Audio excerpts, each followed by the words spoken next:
Demenec, che è il vice sindaco di Ponte nelle Alpi. È diventato sindaco nel frattempo. Bene, sì.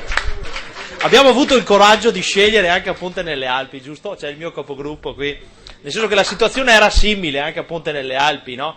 E navigavamo nelle nebbie di possibili alleanze che non sapevamo poi alla fine dove ci avrebbero portato. E abbiamo scelto, credo che questo sia il termine più semplice che dobbiamo dire oggi, dobbiamo avere il coraggio di scegliere quale può essere l'unico vero futuro che possiamo avere, in questo caso per la regione, come noi l'abbiamo fatto nel comune. Le nostre politiche nel nostro comune sono molto simili, con Laura abbiamo condiviso nel tempo tantissime battaglie e insieme abbiamo scambiato esperienze, le esperienze di chi tutti i giorni lavora con i cittadini per il bene del proprio territorio, e credo che questa sia la sintesi di quello che deve rappresentare una candidatura come quella di Laura Puppato, una candidatura quindi che finalmente viene dal basso, e sono contento che tanti colleghi, amici, amministratori l'abbiano appoggiata, proprio perché dà il senso di un Veneto che vuole avvicinarsi al territorio, che è quello poi che manca, credo, quando noi ci richiamo a Venezia oggi.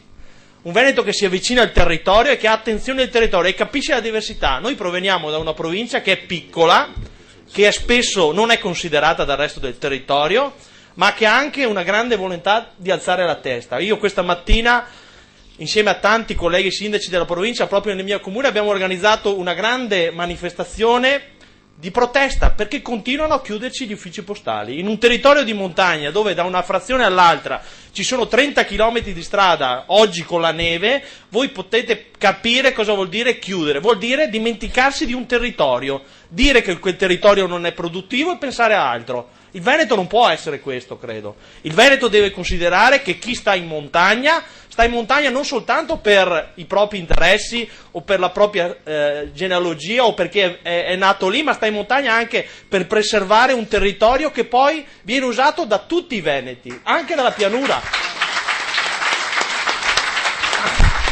E allora noi crediamo di aver vinto nel nostro comune perché siamo stati chiari con i nostri cittadini. L'abbiamo voluta, unico comune della provincia, la raccolta differenziata, anche da soli, se gli altri comuni, anche di altri colori politici, non volevano correrci dietro. Oggi però i cittadini ci hanno premiato, come dicevo, hanno premiato non soltanto il sottoscritto in qualità di sindaco, ma un modo di amministrare un gruppo. E io credo che in questo Laura Puppato sia esattamente la stessa cosa per il Veneto, e è per quello che fin da subito l'abbiamo sostenuta, e credo che da questi movimenti, da questo modo di amministrare il nostro territorio si possa veramente imparare e dare una speranza. Il termine speranza è quello giusto, che io credo però debba e possa diventare concretezza.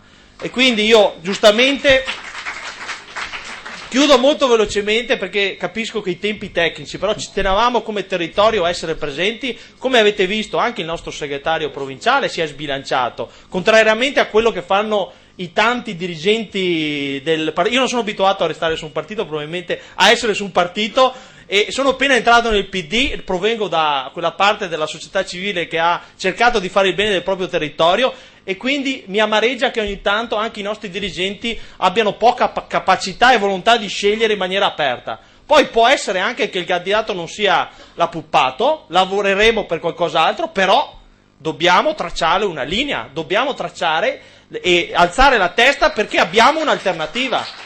E poi quello che sarà, sarà. Però dico, questo è l'orgoglio di chi vuole vivere e partecipare attivamente alla vita politica e non sedersi a subire le decisioni di altri. Quindi in questo senso io porto la nostra testimonianza e la vicinanza anche del nostro territorio a collaborare per la candidatura di Laura Puppato, ma soprattutto per costruire un programma forte per il Veneto, finalmente, che non escludi nessuno.